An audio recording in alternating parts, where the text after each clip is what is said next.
I created a course that has hundreds of students. I also have a couple of websites where I talk about Microstock that have dozens of thousands of visitors every month. So I know what Microstock beginners used to wonder. The main question is, how much will I earn? My answer is, I don't have a crystal ball. So I don't know if you will be an NBA player or just a bench warmer at the playground. Statistically, it is more probable the second one. In this video, though, I won't be speaking about sport metaphors, but I will answer another typical beginner's question. What should I do when an agency rejects my photo?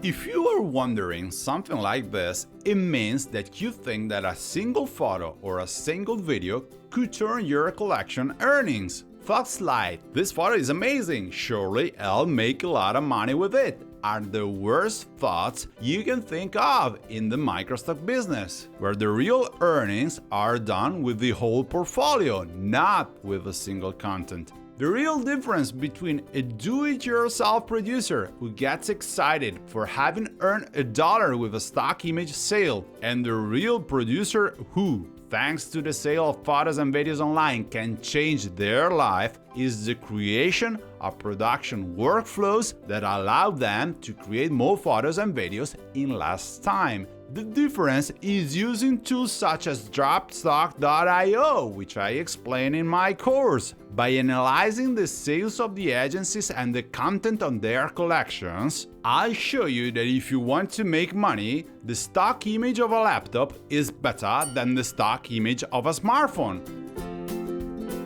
If you keep portraying the subjects you prefer because you think being a good photographer is enough to sell, or because your photos have a lot of likes on social networks, believe me, you got zero chances of earning more than $10 per month by selling your photos online.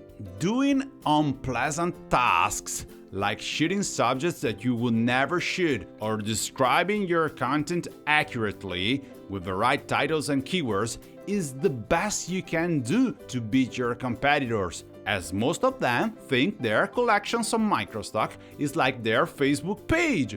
Consequently, they publish photos of landscapes and monuments instead, for instance, stock images of bakers and people with the flu.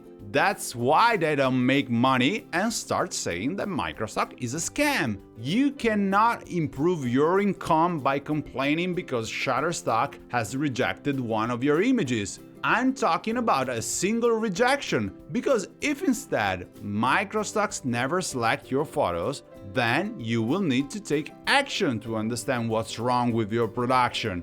There is also the chance that you are not a good photographer. I know that in a world where someone says that everybody should have the right to do the work they love, it sounds bad to know that you may not be someone who can make a living by selling his own images. But it's much better to understand such things now, instead of wasting months to create something that you will never sell. This said, if Shutterstock or another agency rejects your photo and you really want to have that photo published, the best strategy is to upload it again, as if nothing happened. You can do it because agencies don't have software which recognizes double uploads. If you find a different reviewer the second time, your photo will have a chance to be accepted. If knowing this makes you feel better, then do it, even if it doesn't change your total income.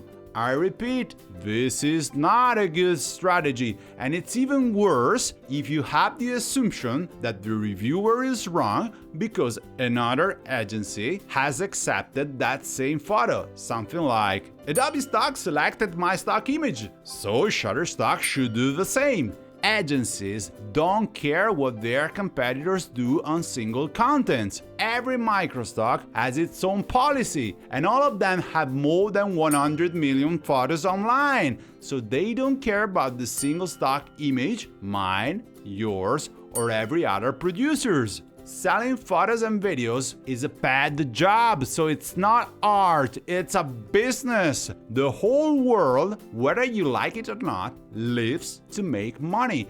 In Microstock, successful producers who make thousands of dollars every month can do so only because they work like professionals, and complaining about a single rejection is not compatible with a professional behavior.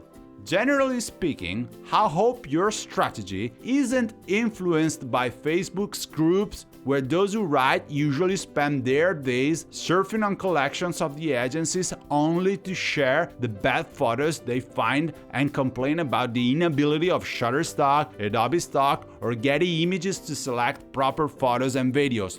Those contributors are not misunderstood geniuses. They're simply people in their 40s who live thanks to their parents' allowance and still hope they'll become artists. Taking them as a role model will only hurt you.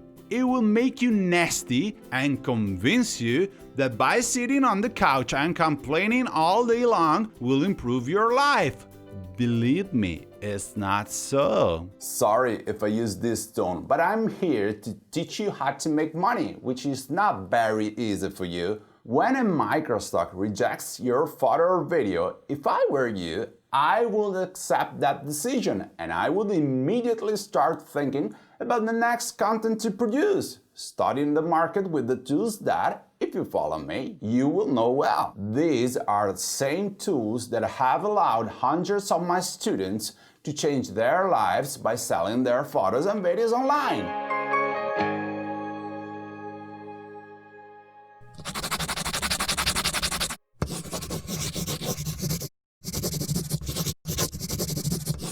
Microstockguru.com